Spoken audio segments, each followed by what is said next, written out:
Benoît Lemens, architecte au sein de l'atelier 450 ppm.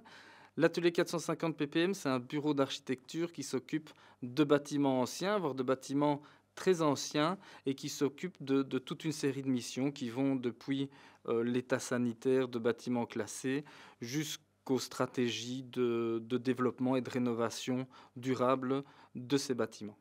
Et donc, comme son nom l'indique, l'idée principale dans 450 ppm, c'est de réduire nos émissions, c'est de réduire nos émissions de CO2. Cette valeur de 450 ppm, c'est le niveau qu'on ne doit pas dépasser. Dans les accords de Paris, ce niveau correspond à la limite des plus 2 degrés. On sait que le monde sera très compliqué, voire impossible, au-delà de cette limite. Et donc, il faut tout faire pour éviter d'atteindre ce plafond. Cette valeur me suit tous les jours et j'essaye d'appliquer dans tous mes projets des principes qui permettent justement de réduire les émissions et donc d'avoir une approche plus soutenable de la construction. La durabilité au sein de 450 ppm, ce n'est pas vraiment le concept central.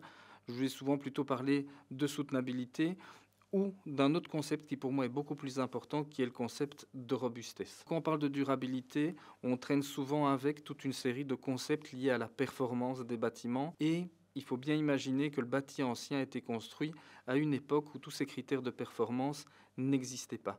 Et quand on évalue le bâti ancien par rapport à ses performances, on n'a pas de très bons résultats et ça pousse souvent les gens à avoir envie de tout remplacer et ça implique un coût en matériaux qui est très très important.